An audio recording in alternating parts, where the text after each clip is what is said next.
Students अस्सलाम वालेकुम, hope you all are doing well. Calculator techniques में आज जो स्किल हम सीखने जा रहे हैं वो है सॉल्विंग द साइमल्टेनियस इक्वेशंस, यानी कि हम साइमल्टेनियस इक्वेशंस को अपने कैलकुलेटर के अंदर किस तरह से सॉल्व करते हैं। ठीक है, वैसे तो जब हम साइमल्टेनियस इक्वेशंस को सॉल्व करते हैं तो वो अगर हम देखें तो बहुत ही हेक्टिक सा काम होता है। ठीक है, हमें किसी एक इक्वेशन से एक्स या वाई में से किसी की वैल्यू निकालनी होती है, फिर सेकेंड में सब्स्टिट्यूट करनी होती है, फिर जो आंसर आता है उसको हम जो है वो फर्स्ट इक्वेशन में रखते हैं, उससे हमें दोनों की वैल्यू मिलती है। या फिर दूसरा तरीका हमारे पास क्या होता है कि हम एक्स या वाई के साथ जो भी कोफिशिएंट्स हैं उनको सेम करते हैं। ठीक है, उसके बाद हम दोनों को ऐड या सब्ट्रैक्ट करते हैं, तो वो एक ट्रिकी सा टास्क होता है। ठीक है, बहुत ज़्यादा सॉल्व करना।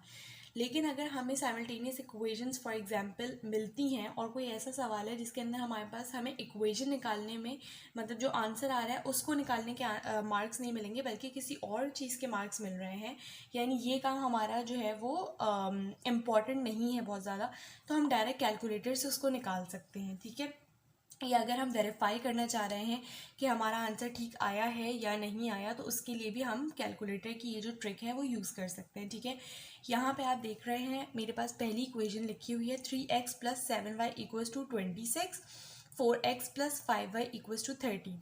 अब अगर इसको मैं बाय कैलकुलेटर सॉल्व करूँ, देखिए अगर मैं मैथमेटिकली इसको सॉल्व करूँ तो x -3 और y 5 मेरे पास आंसर आएगा। ठीक है, अगर मैं इसको कैलकुलेटर में सॉल्व करना चाहूँ तो सबसे पहले मैं यहाँ से मॉड प्रेस करूँगी। मॉड प्रेस करने के बाद ये जो 5 मेरे पास इक्वेशन लिखा है इसको देखूँगी। अब मैं देखूँगी मेरे पास कौन सी नेचर की इक्वेशन यहाँ पे गिवन है।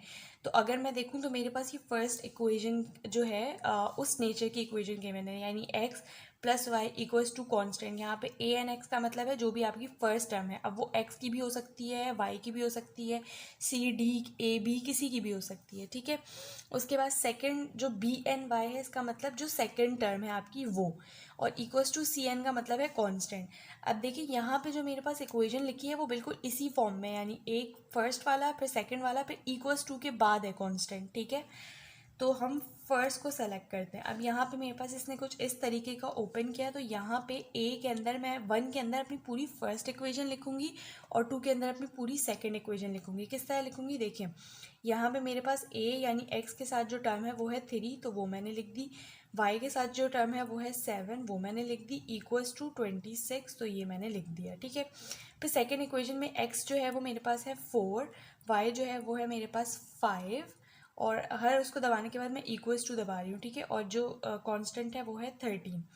तो ये देखिए जब मेरे पास सारी आ गई तो x -3 और y = 5 मेरे पास आंसर आ गया। ठीक है, उसके बाद आप यहाँ से दोबारा ऑन प्रेस कर लें या AC ऑल क्लियर प्रेस कर लें। ठीक है, अब जो मेरे पास सेकेंड इक्वेशन है ये देखिए वो कुछ इस तरीके की है, 5a + 3b = 9, 2a - 3b = 12। ठीक है, तो यहाँ पे a b c d x y z कुछ भी हो सकता है ना, तो हमें सिर्फ क्या ध्यान रखना है, जो पहली वाली है यानी जो पहला है इसका भी और इसका भी वो सेम होना चाहिए, जो दूसरा है इसका भी वो सेम होना चाहिए, और कांस्टेंट =2 के बाद होना चाहिए। इस बात का हमें ध्यान रखना है। ठीक है, तो हमारे पास यहाँ पे पहला है a और दूसरा है b, और इक्वेशन के रिस्पेक्ट से अगर हम देखें तो ये 5 हमने सब्सटीट्यूट कर दिया, ये 3 हमने सब्सटीट्यूट कर दिया, c में =9, और सेकेंड इक्वेशन के लिए ये 2, यहाँ पे -3 और ये 12।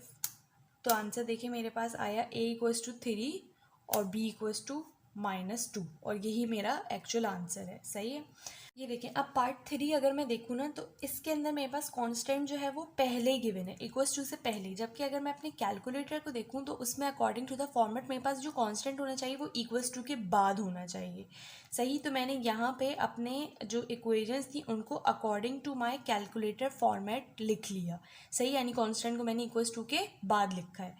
अब अगर मैं इक्वेशन के सब्सटीट्यूट करना चाहूँगी तो देखें पहली इक्वेशन में मेरे पास a है, यानी a वो पहला टर्म है जिसकी मुझे वैल्यू सब्सटीट्यूट करनी है, तो यहाँ पे हम लिखेंगे 5। सेकंड में मेरे पास दोबारा 5 भी है तो 5 आएगा, और कांस्टेंट है 9। सही, सेकंड इक्वेशन में देखिए मुझे पहले b लिख के दिया हुआ है, लेकिन मेरा पहला मैंने क्या सेट किया हुआ है, a सेट किया हुआ है इन कैलकुलेटर, तो मैं पहले a ही वाली की वैल्यू डालूंगी, यानी कि -3। सही, फिर b क्या है मेरे पास सेकंड था तो उसके अंदर 2 भी है, तो ये 2, और कांस्टेंट मेरे पास क्या है 12।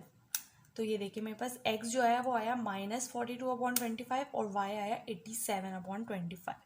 तो इस तरीके से हम जो है वो साइमल्टेनियस इक्वेशंस को अपने कैलकुलेटर के अंदर सॉल्व करते हैं।